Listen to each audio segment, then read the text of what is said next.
अस्सलाम वालेकुम नाज़रीन, मैं हूं आपका मेज़बान हसन मुझे। देखिए, पिछले दिनों में एक लर्जा खेज वारदात हुई, कत्ल की वारदात हुई, जिसके अंदर माँ बेटे का कत्ल किया गया बहुत बेदर्दी के साथ। पहले उनको तशद्दुद का निशाना बनाया गया। माँ फरीदा बीबी, जिसको मुंह के ऊपर तकिया रख के उसका सांस रोका गया और उसका कत्ल किया गया।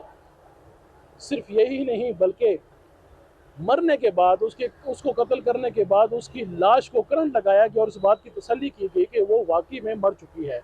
उसका बेटा सगीर अहमद अब्बासी, उसका पहले बाजू तोड़ा गया, टांग तोड़ी गई, नाक की हड्डी तोड़ी गई और गर्दन की हड्डी तोड़ी गई। उसको बेदर्दी के साथ कत्ल किया गया, उसकी लाश को पंखे के साथ लटकाया गया।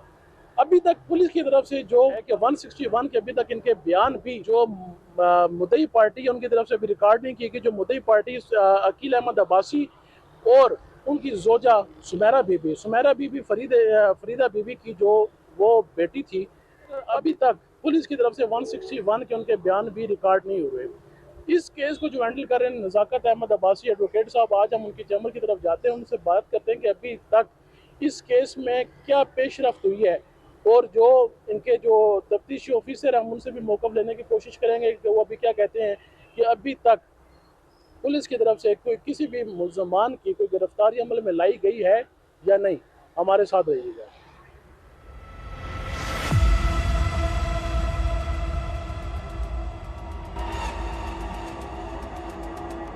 जी नाज़रीन, आपने अभी पिछले दिनों में एक मरी का वाक़या देखा था कि जिसमें बेदर्दी के साथ दो अफराद का उसमें कत्ल किया गया था।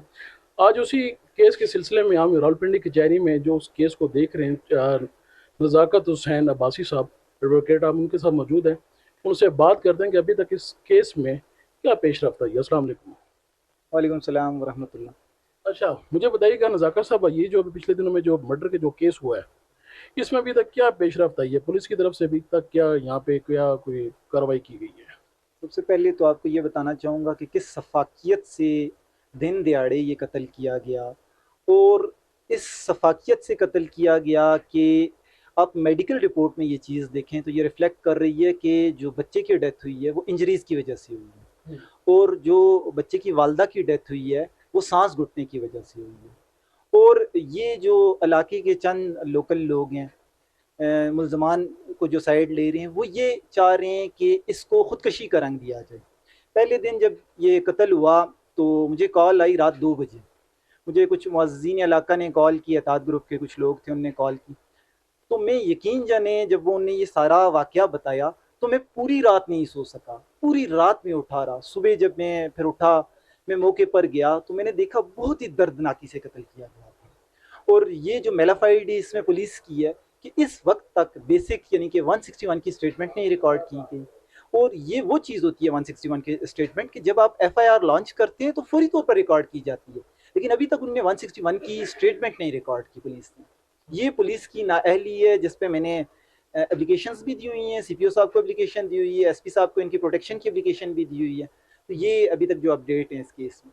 अच्छा, यहाँ पर बाज़ वक़्त मैंने ये चीज़ भी देखी है इस केस से, अगर मैं हट के बात करूँ, अगर पुलिस की मैं बात करूँ, तो यहाँ पे अगर कोई नॉर्मल भी कोई एप्लीकेशन हो, लेकिन सिर्फ अगर पीछे से किसी की सपोर्ट हो, तो पुलिस वहाँ पे जाके ऐसे रेड करती कि जैसे 302 का इसने कोई जुर्म किया है। लेकिन जब 302 की हम बात करते हैं तो वहाँ पे बिल्कुल पुलिस खामोश है। बिल्कुल, ये आपने एक अच्छी चीज़ नोट की है। अमूमन ऐसे ये एक जनरल कॉन्सेप्ट है, हमारी पुलिस जो मजबूत होता है, जो जिसके पास कुछ पैसे होते हैं, उसके साथ तो फ्रंट लाइन पे खड़ी हो जाती है और एक्टिवली काम करना स्टार्ट कर देती है। लेकिन जब बात आती है किसी गरीब की, ये सिर्फ पुलिस में नहीं है, बल्कि हमारे माशरे का एक ये अलमिया है कि हमारे माशरे में आप देखें तो जब कोई कमज़ोर बंदा होता है तो उसके साथ आम लोग भी नहीं खड़े होते। आम लोग जो सियासी होते हैं, जो फोटो सेशन वाले जो लोग होते हैं, वो भी आम बंदे के साथ नहीं ठहरते। तो पुलिस ऐसे हाल में कहाँ ठहरेगी? तो पुलिस का जो ये इस प्रेजेंट केस में जो बिहेवियर है, उस पर हमने सख्त एक्शन लिया है। मैंने सीपीओ साहब को भी दरखास्त दे दी है, एसपी साहब को इनकी प्रोटेक्शन के लिए भी दरखास्त दे दी है, और इंशाल्लाह इस वक्त इस केस में ये सुस्ती पुलिस को मैं नहीं करने दूंगा। और पुलिस को पता चलेगा कि इसके केस के पीछे लोग ठहरे हुए हैं, प्रॉपर एक लीगल टीम ठहरी हुई है, प्रॉपर लोग ठहरे हुए हैं, और उन्हें मजबूरी हो जाएगी उनका काम करना, और वो काम करेंगे इंशाल्लाह। आपने जो एफआईआर देखी है, आप समझते हैं कि एफआईआर बिल्कुल उनके हक में है, या उसमें जो दूसरी जो पार्टी है जो मुलजमान है उनको कोई रिलीफ दिया गया है? देखें, एफआईआर में क्योंकि ये जो मुस्तगीज़ मुकदमा है, ये एक अनपढ़ शख्स है, और उस वक़्त जब एक कत्ल हुआ होता है, किसी की माँ-बहन मरी होती है, किसी का भाई मरा होता है, तो ये मुमकिन नहीं होता उस वक़्त कि ओरिजिनली वही फैक्ट नरेट किए जाएँ जो मौके पर थे। क्योंकि बंदा एक सदमे में होता है। मैं आपको अपनी सूरत-ए-हाल बता रहा हूँ कि जब मुझे इस कत्ल का पता चला तो मैं पूरी रात नहीं सो सका। तो कैसे वो उस तरह बयान देते? बिल्कुल एफआईआर में वीकनेस है, इस चीज़ को मैं समझता हूँ। बहुत ज़्यादा वीकनेस है एफआईआर में। लेकिन ये है कि केस को बिल्ड अप किया जाता है। ये एक अच्छे लॉयर की ये निशानी होती है, ये उसका काम होता है कि वो केस को डे बाय डे, अगर मुस्तगीज़ मुकदमा, मदई मुकदमा उसके साथ अच्छे तरीके से चल रहा है, तो उस केस को बिल्ड अप करे। पहली चीज़ जो इस केस में थी वो ये थी कि इनकी 161 की स्टेटमेंट नहीं रिकॉर्ड की गई थी। उस स्टेटमेंट को रिकॉर्ड कराने के लिए मैंने पहला फौरी एक्शन लिया और मैंने दरख्वास्त दी सीपीओ साहब को, और मैंने उन्हें कहा कोई होश के नाखून लें। कितने 10 दिन हो चुके हैं एफआईआर कटे हुए और अभी तक आपने इनकी 161 की स्टेटमेंट नहीं रिकॉर्ड की। अल्हम्दुलिल्लाह उस पर उनने कहा कि हम कार्रवाई करेंगे, वो दरखास्त उनने मार्क कर दी है मुतलका थाने में एसएचओ को।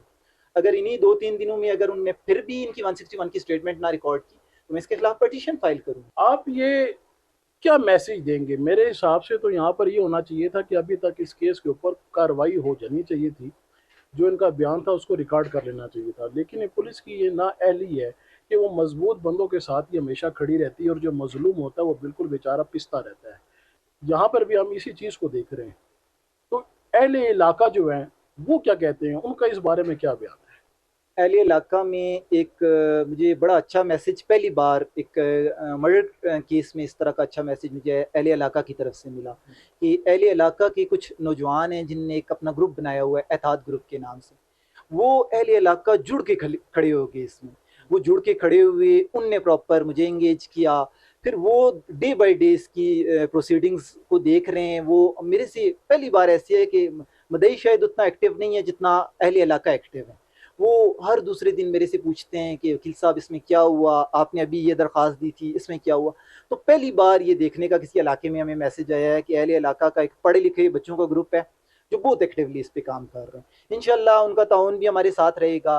बाकी ये है कि पुलिस अगर काम नहीं करती तो हम काम कराना जानते हैं, थ्रू कोर्ट काम करवाएंगे हम सारा, और इंशाल्लाह बहुत जल्द इन्हें इंसाफ मिलेगा। हमारी ये भरपूर कोशिश है।